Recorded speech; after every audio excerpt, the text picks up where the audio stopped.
Okay, good evening, everybody. Let's go ahead and begin today's special meeting. And I want to, at the very outset, I want to say thank you to all commission members for your indulgence here as we begin a little bit early. Let's go ahead and begin. Today is Wednesday, May 12, 2021, and this is a special meeting of the Inland Valley Development Agency.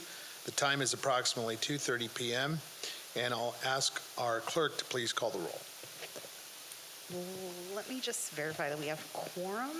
It looks like we do.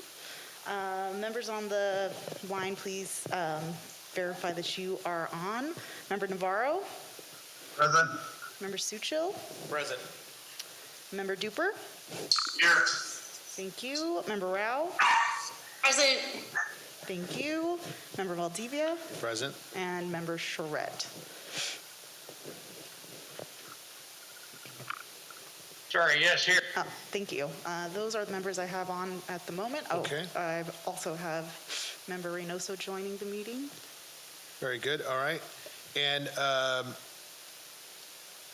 all right. At this time, we will take any public comments for closed session. The public was given until 1 p.m. to submit comments via email. I received none, and there are none in this audience regarding closed session. Okay. At this time, we will recess into closed session and get an early start here. And members, if you'll hold the line, and then we'll get you into closed session in moments. Thank you.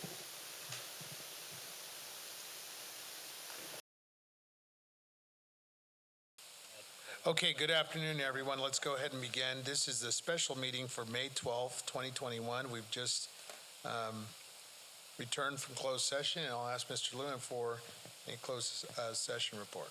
We have no reportable action, Mr. Chair. Okay, very good. At this time, we'll call to order this open session of today's specially held meeting on May 12, 2021. And I'll ask Member Rigsby to please lead us in the Pledge of Allegiance. If you all stand. Okay, everyone join me, standing.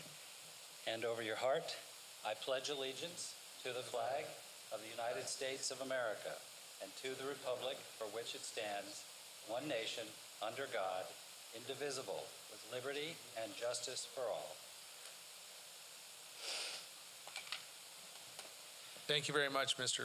Rigsby. At this time, we will conduct a roll call. And Ms. Ferris. Yes, thank you. And please state your names for the record. Members from the City of Colton. Frank Navarro. Isaac Suchil. Thank you. Members from the City of Loma Linda. Dusty Rigsby. Thank you. Is Member Duper still on the line? There we go. There he is. Member Duper? I'm here finally. Thank you. And then member from the County of San Bernardino 3rd District. Don Rao. Thank you. Member from the County of San Bernardino 4th District. Kurt Hagman. Thank you. And members from the City of San Bernardino. John Valdivia. Theodore Sanchez. Ben Reynoso. And alternate Fred Charette. Thank you very much. Okay, thank you very much. This is Section E, items to be added or deleted. Yes, Mayor, we would staff would request if we could pull item number 9, that's your debt policy. After the posting of the agenda, we did find some items that needed to be updated. It's not time sensitive, so we'd like to bring that back at the next meeting, if that's okay. Okay, very good. All right, so members, item number 9, this is on the board action items. Item number 9, a request to be removed. All right, let's move on the conflict of interest and disclosure. Are there any members wishing to disclose their conflicts? Okay, very good. Hearing none, this is item G, informational items, and our CEO, Executive Officer report, Mr. Burrows. Yes, I'd like to start not with this mic talking, but another mic, the one over there.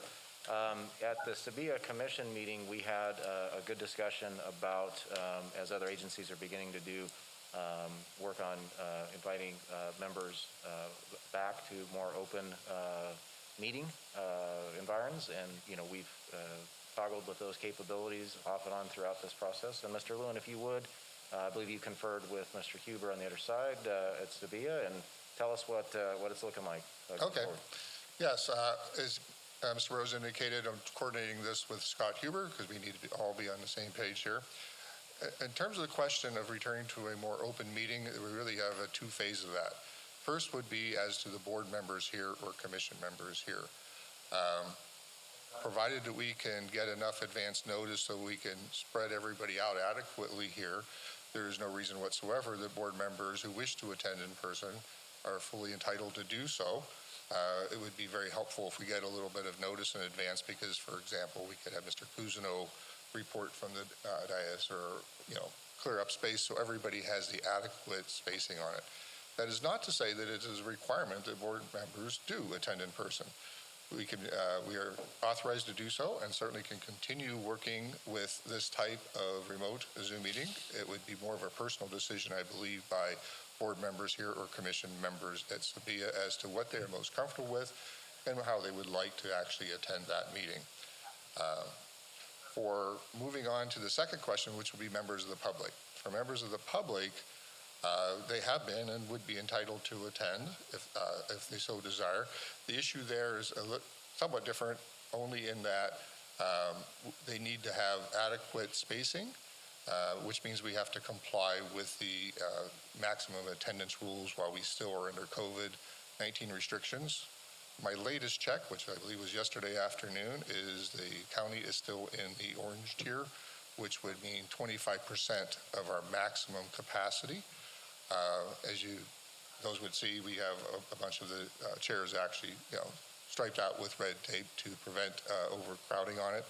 This has not been a problem in recent times, absent some particularly matter that the public has great interest in. We usually have a light enough attendance that it's not really an issue, but as a policy, we can certainly adapt and do that at your discretion. Okay, thank you very much. We will probably, my request is, Mr. Burrows, if you could put a memo together and provide the options to the members so that it's in writing and we know exactly what are the noticing requirements, what do we need to do as members to notice you as an agency so you can make the appropriate accommodations.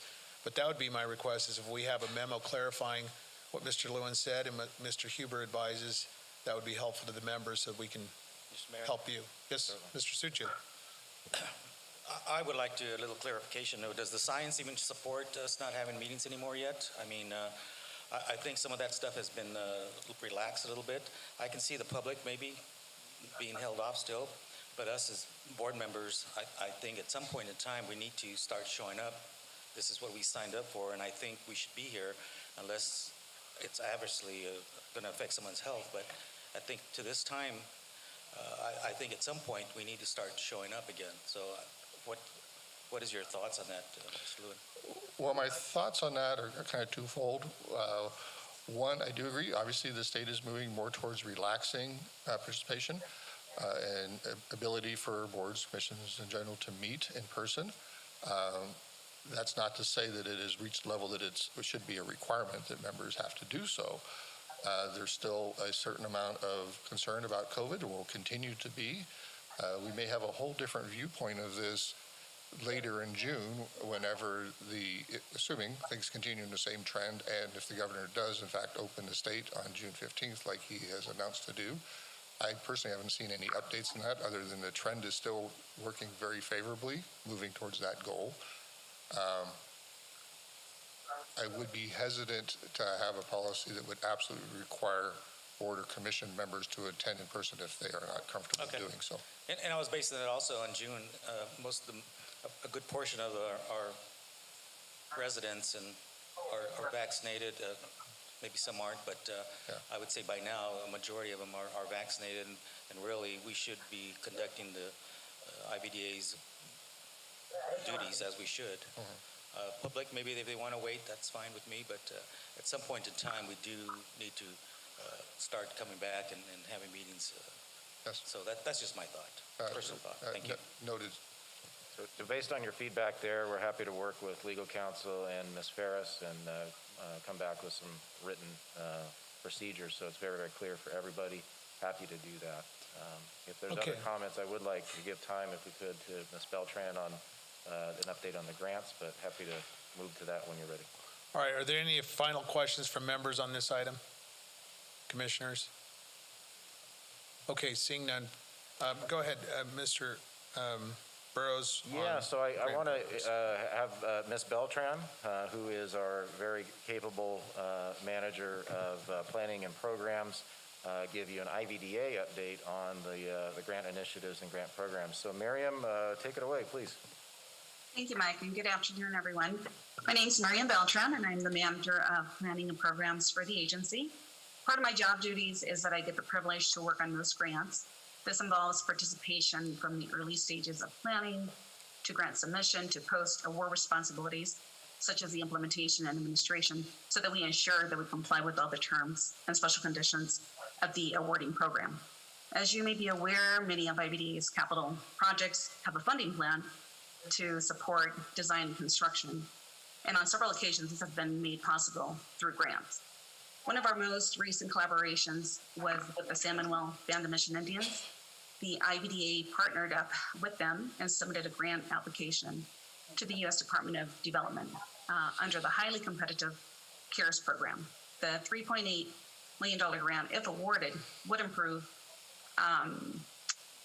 street improvements there on the north side of 3rd and Sterling. The proposed project would also build a new bridge over the City Creek Channel, providing direct access to Perimeter Road. This street directly serves the fuel farm, the Forest Fire Tanker Base, and the Sheriff Aviation hangars. So the latest from EDA is that they're still reviewing our application. So we have our fingers crossed and hope that this has a positive outcome here in the near future. Fun fact before I close is that over the years, IVDA has secured over $51 million in grant awards.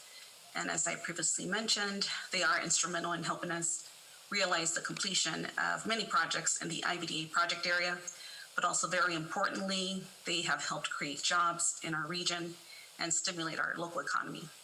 That's the grant and program initiative update. We will continue to explore other opportunities and we'll keep you apprised of any new development. Thank you. I think that concludes our reports, Mr. Mayor.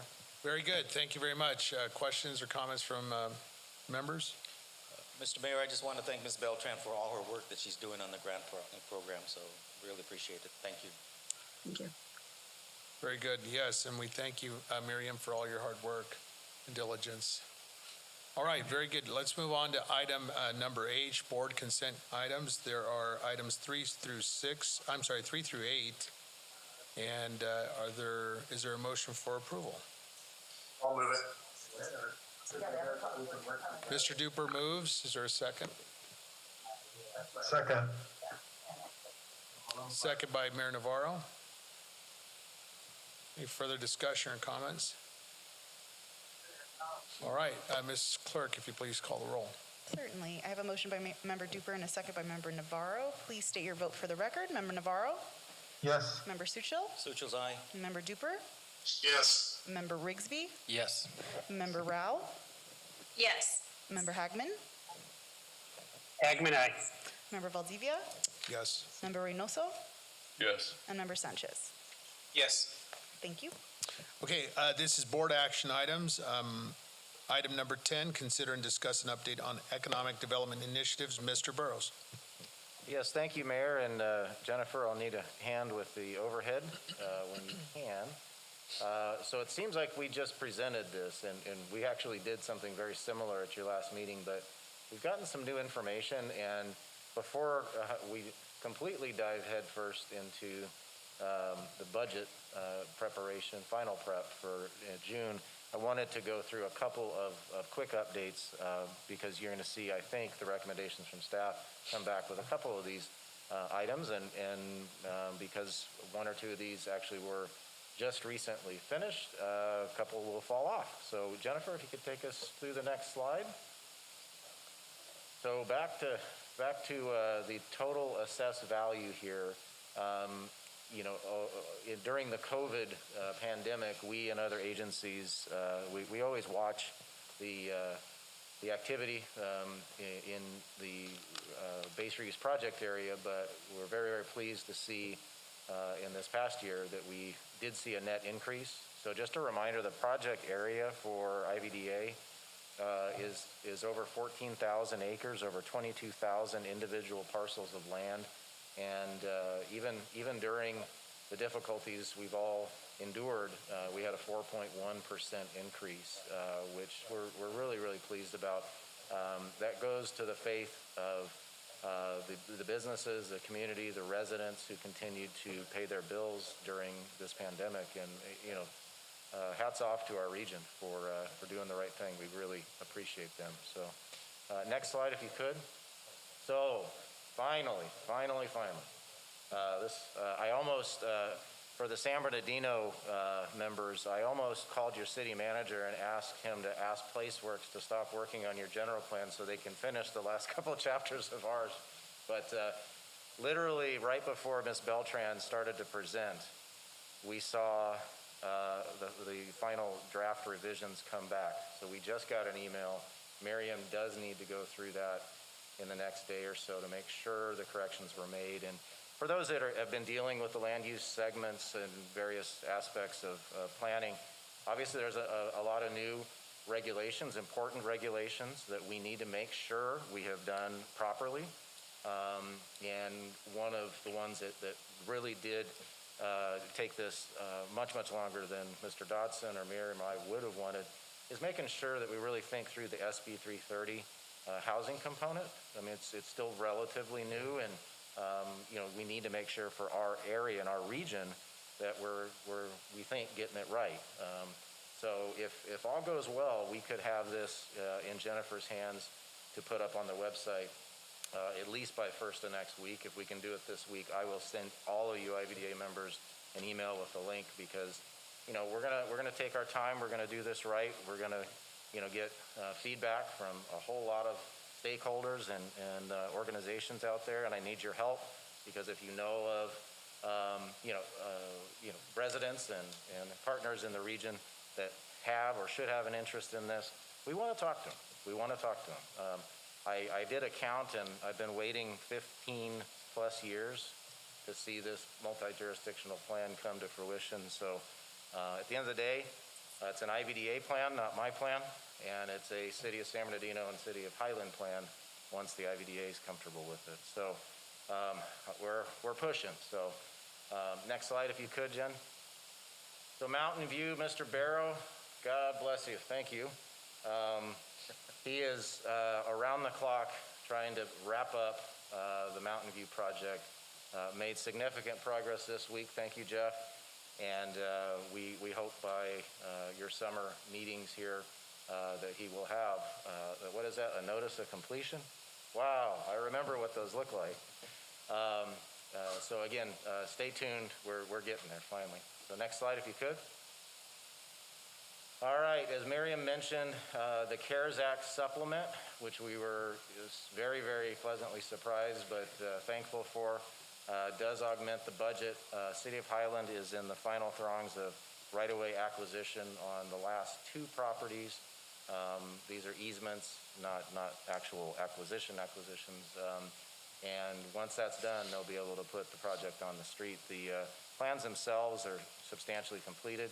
It's just those last 2 pieces. They did get SB1 funding to supplement, which we're really thankful for, but that has very stringent right-of-way requirements. So that's what's holding out. We thought by June we would be on the street. Hopefully we make that, but it may linger a little bit into the latter summer months. But at least it's moving forward. Next slide, if you could. Okay, so obviously Alliance California, the public-private partnership with Hillwood continues. They are wrapping up a couple of projects, and as you'll see, they're still working on a few redesigns, and that will be back to the city staff at City of San Bernardino probably in the next couple of weeks, and that's particularly on the North Gate development. They've really went back to the drawing board and downsized some buildings and are looking at some alternate uses out there that create I think a nice blend and transition to the project, but they're still working on them, and we'll keep you apprised. Next slide, if you could, Jen. So this one, we actually started this transaction here in 2014, We brought it to you all as the IVDA, and it was approved in 2016. And it's really the airport authority that was doing a land exchange with San Manuel as a precursor to their landing development that the city of San Bernardino has been discussing and reviewing and permitting. We're happy to report that the FAA has officially approved the land exchange. Mr. Gibbs got some exciting news a couple Thursdays ago. So the final decision document is published on the airport's website.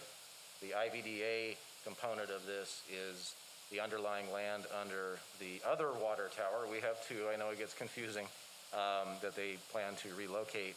And so this was a final step to complete that.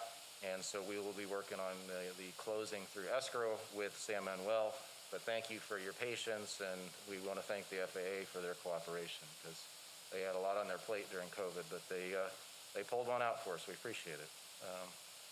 And with that, the U.S. Center, your UAS Center, was prominently displayed on the airport's World Trade Week conference, a virtual conference, which was held last week in partnership with the Dutch Logistics Council and many, many others, including the U.S. Department of Commerce and the California Inland Empire District Export Council.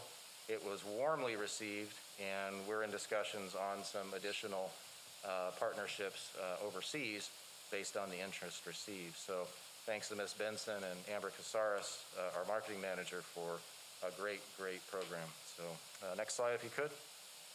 This one. So we're not totally done with this, but our clerk of the board team, talented as they are, just rounded out the annual job count verifications for 2020. So we obviously take extra time on these numbers to make sure that we're really verifying. And we're still in the process of that when it comes into the industry classifications. Ms. Rodriguez has worked on an in-plan analysis.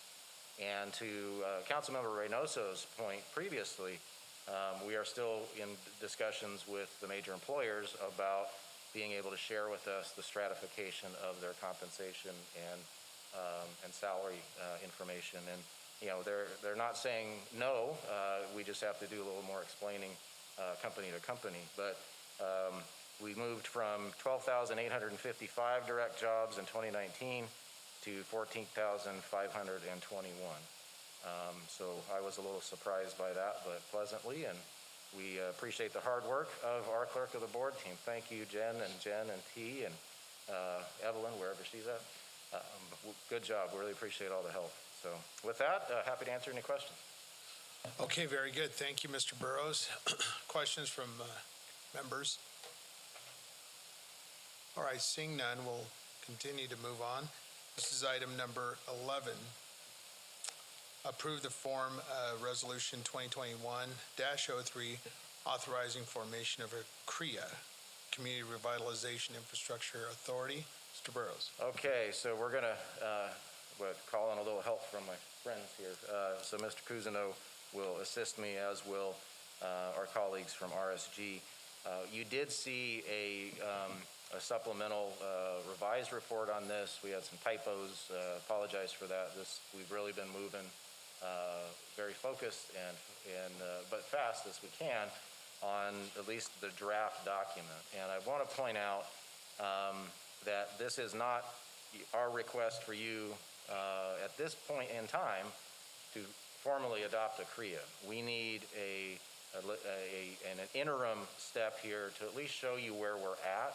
And so the intent of this item is that we have a draft feasibility document that we did not want to not share with everybody, but understand it is just a projection and a scenario. It will change as we get into more detailed discussions. On a nutshell, this is a unique opportunity. And where this emanated from, and Mr. Lewin will recall this very well, in the wake of redevelopment dissolution, we quickly determined that IVDA was pretty unique when it came to base closure communities in the state of California. And it was how we were formed, the special legislation. It doesn't fit the normal model for what most know as a redevelopment agency. And so after we got through the, the melee of all of the various paperwork and understanding Department of Finance and, ROPS and all these acronyms that are now part of the lexicon, we actually continued to talk with staff and experts in the Speaker's office and throughout the legislature in Sacramento. And resoundingly, we kept hearing, you should really try either an EIFD or a CREA, and particularly the CREA because as of to date, it is one of the few post-redevelopment programs that is really geared as well to former military bases. And no one, as of yet, that we're aware of in the state of California has formed one. And so they really looked to us, helped us, try to understand it.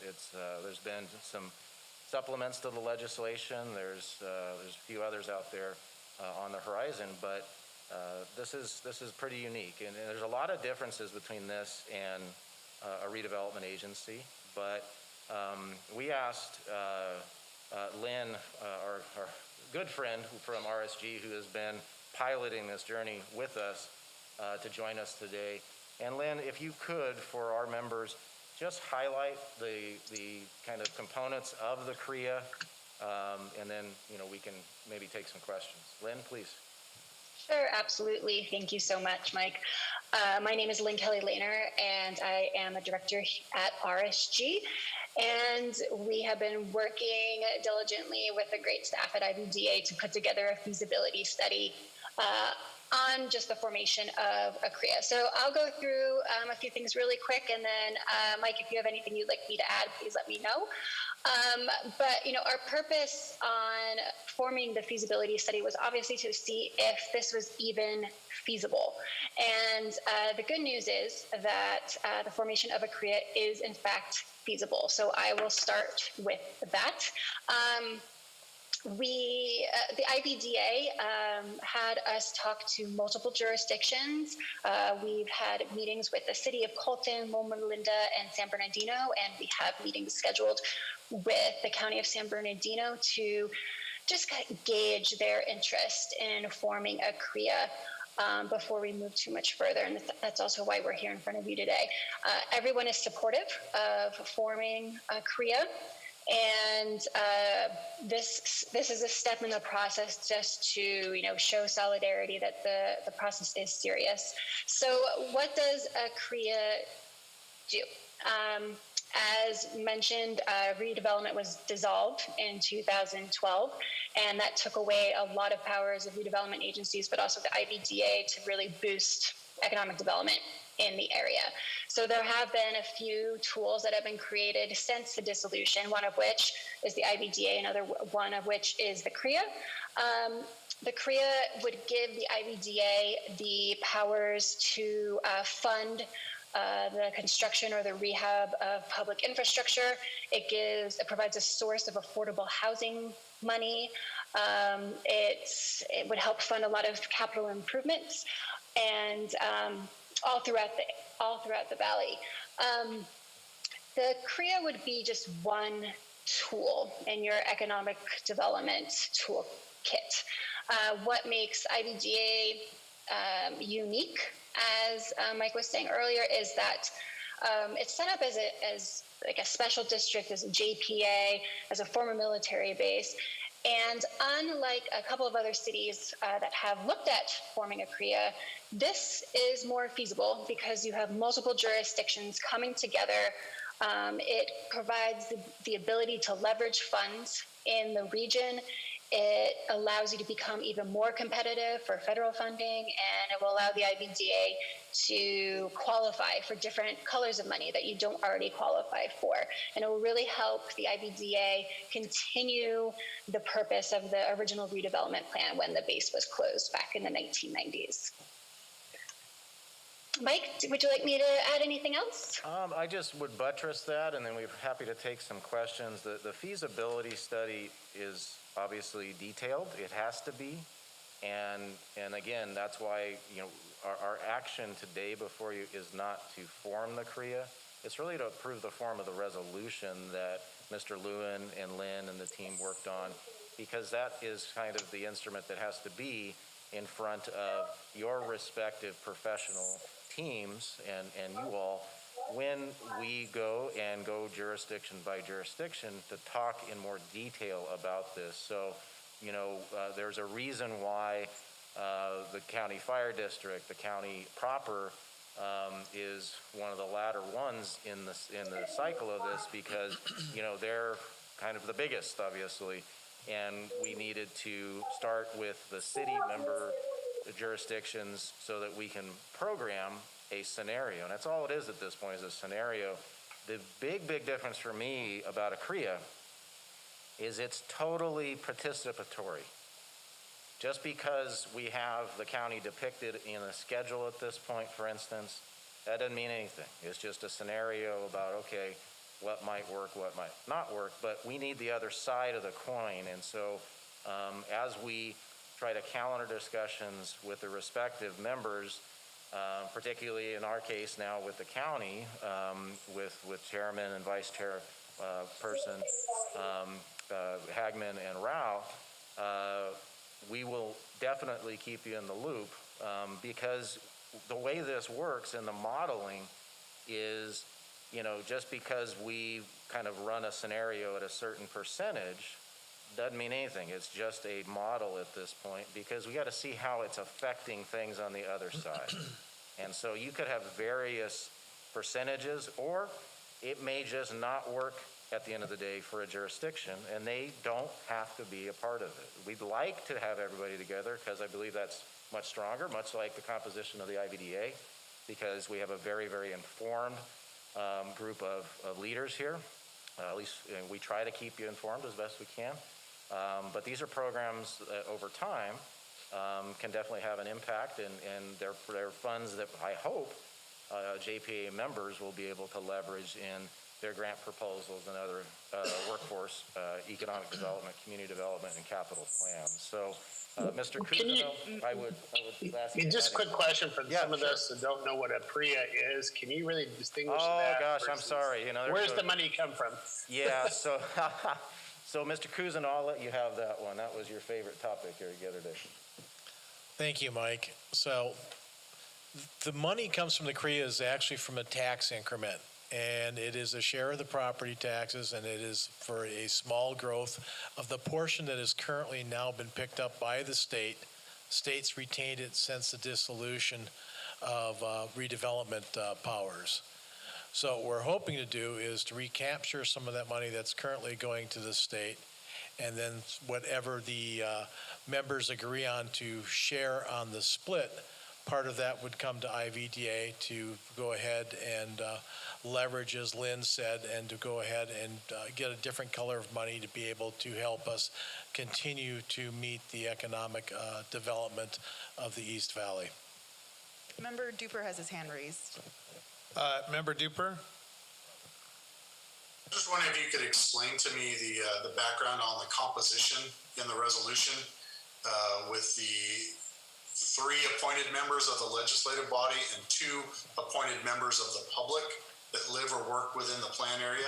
How is that all to be determined, and where did you come up with those numbers? Yeah, part of that, Mayor Duper, is by statute. So the appointed member piece comes from the formative legislation of a CREA, which stands for, to Chairman Hagman's point, Community Revitalization Infrastructure Authority. As IVDA wasn't hard enough to pronounce, now we were talking about that one. But is that correct, Lynn? The appointed members? Close. It's Community Revitalization and Investment Authority. Okay, sorry. Yeah. See, Kurt, no I've got to practice. But yeah, so Phil, it functions operationally very similar to an RDA in sort of the governance standpoint. But as far as the other members, that was kind of a modest scenario that Mr. Lewin worked on in drafting the resolution, but the 2 appointed comes directly from quote unquote CREA law. So Is that right, Mike? Mr. Burrows, so I have a follow-up question.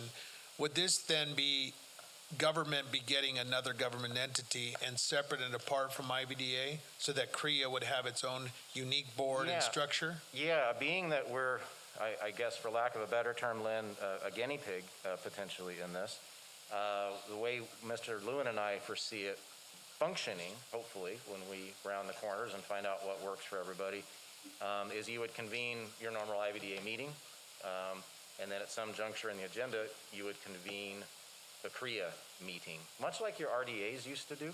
I mean, Mike, is that, kind of how you see it? Yes, the analogy from RDA is really apt. I mean, some of it, remains to be seen how it works for all of our members. There are those that would join in and want to do this because there does not currently exist a CREA in the state. We are we'll be the first on it, so we're kind of charting our path a little bit, and maybe to just lean back to Mayor Duper's question about members. The requirements for community members at large is in the statute itself. That is an absolute requirement. Members at large elected or appointed by some state board? Well, they're appointed on it. Exactly how we're going to get them appointed is still one of the details I need to kind of delve into, but you're required to have the members at large. I'm not, that wasn't really what was sticking with me. It was more or less the size of the board, the composition, and having only the 3 appointed members of the legislative body, and whether or not that works. And I guess you were saying that kind of depends on the participation, right? Yes, it does, Mayor Duper. The statute reads 3 appointed members of the legislative body. So therefore, how many legislative bodies do you have? And start multiplying it by 3. Yeah, and those are some of the details we have yet to sort out. I mean, this is kind of, building a car by scratch here. And we've got the chassis, we've got part of the drivetrain, but we need to talk to you all and your respective staff to talk about, how we quote unquote fill the seats. So that's what I meant when we started the discussion is a lot of this, as we get down into more detailed discussions, we'll take different complexions and we will have to come back, a few times to bounce, kind of our findings off of you as policymakers and decide what works best for everybody. So this is definitely a work in process, but I did not want you to have budgets in front of you and the like next month without making sure you saw where we were to date. So this is really a very long-winded status check. Mr. Burrows, I do have a question regarding the composition and makeup to kind of continue on the theme of Mr. Mayor Duper. Is it in fact then a very same replicate of the IVDA land swath of 14,000 acres and it mimics the 22,000 parcels? Would then the CREA map be similar and mimic that of the IVDA map? Yeah, thank you, Mayor. And the answer is generally yes. But as we started talking with City of Colton and some of their staff, they had some other parcels they thought they might want to also supplement and include. And each jurisdiction has the capability to remove or potentially add property. And that's another part of the detailed discussions we should have because each of you all know where you want to focus your efforts and others' efforts on incentivizing,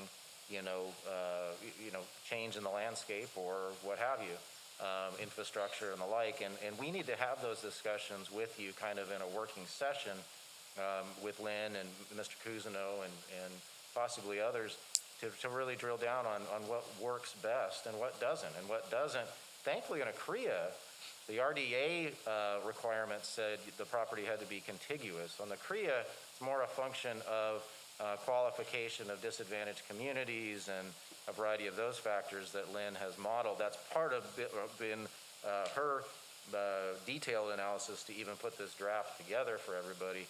And again, we've not gotten that kind of feedback from the county. City of San Bernardino, Mr. Huntley has given us some ideas.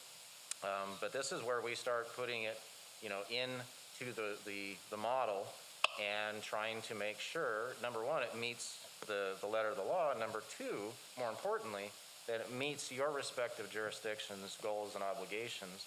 and that there's not undue pain or suffering. RDA by statute had some interesting percentages that many of you will remember. The CREA, as far as what level of participation or contribution, is literally up to the participating jurisdiction. So is there an opt-out provision for members to not join at all? Yes, absolutely. There's nothing that requires members, but after all of this effort, the last thing we wanted to do is not offer the opportunity to jurisdictions to participate, whether it be in a small way or a larger way. That's completely up to you all and your respective jurisdictions. So this is a very preliminary step, but it's important we get you the facts. All right. As we know. Member Sanchez has his hand raised. Thank you. as well. The chair will recognize co-chair Mr. Suchil, then we'll go to Mr. Sanchez. Councilman Suchil. Thank you.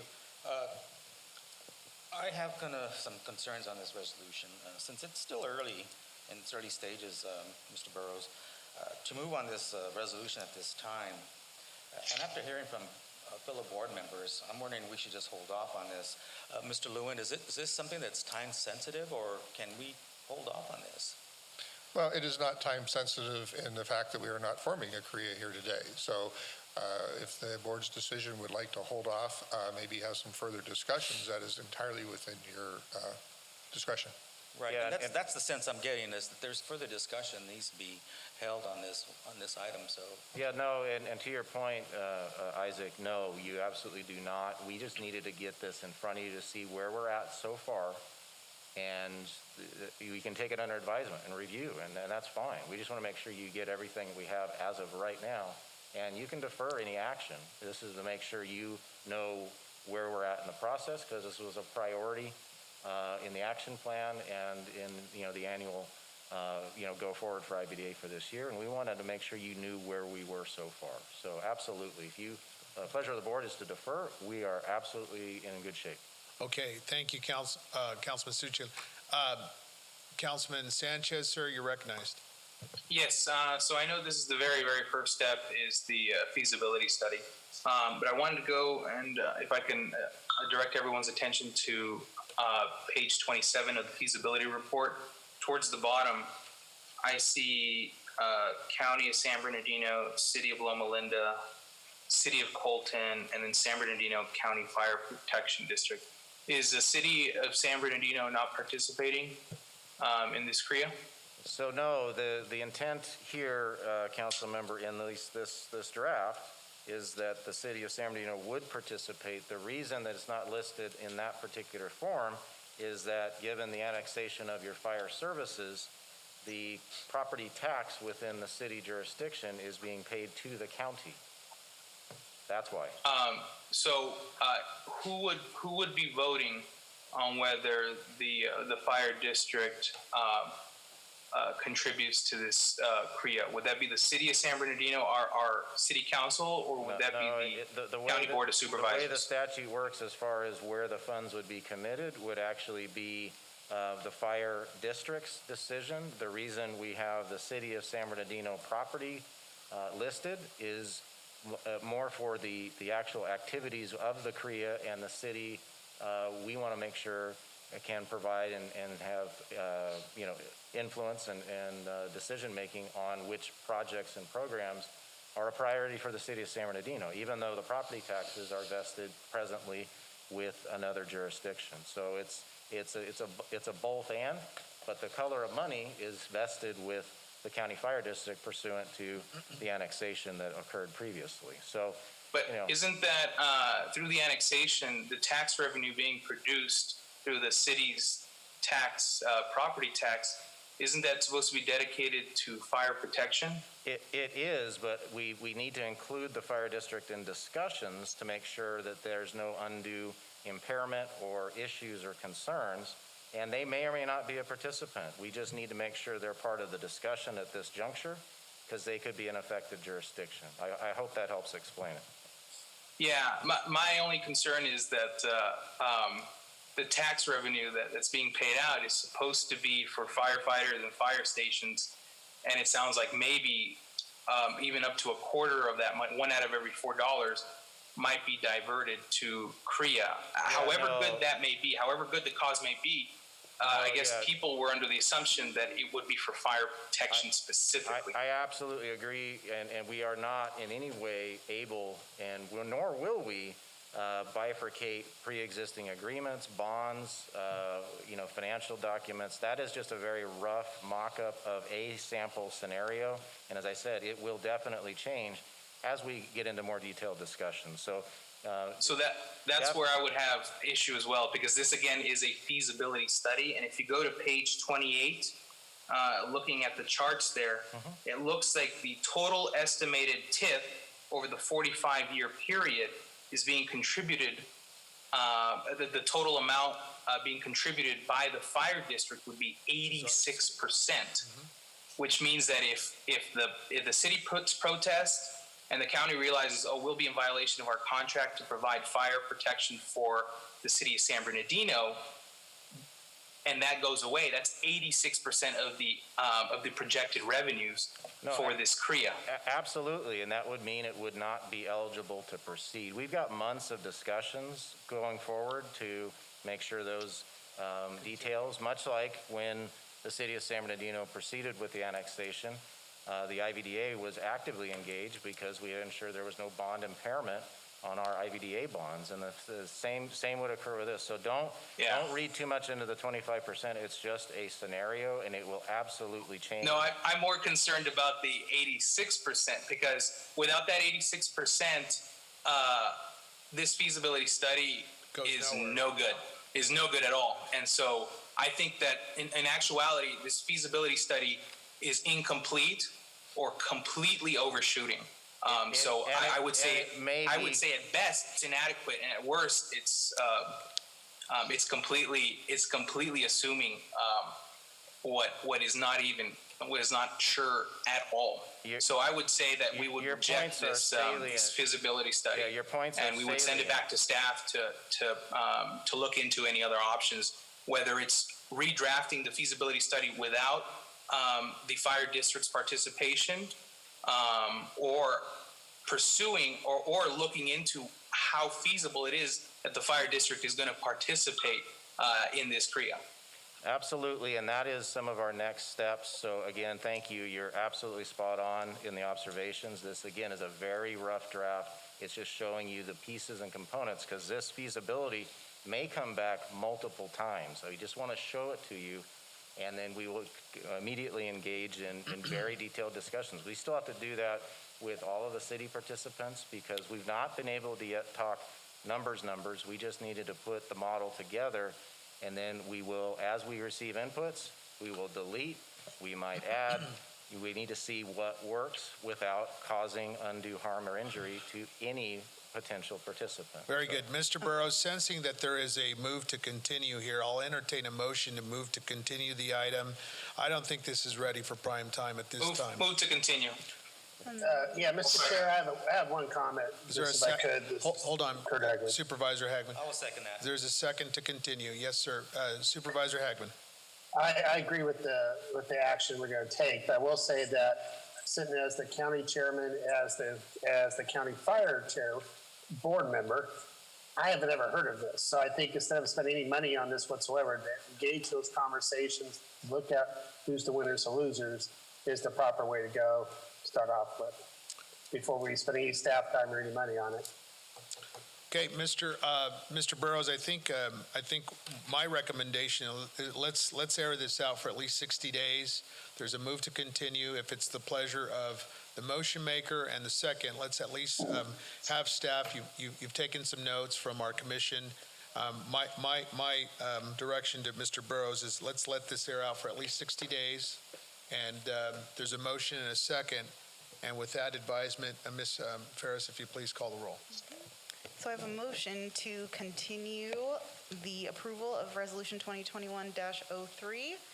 I have a motion made by Member Sanchez and a second by Member Suchil. To continue. To continue the For 60 item. days. 60 days out. Please state your votes for the record. Member Navarro.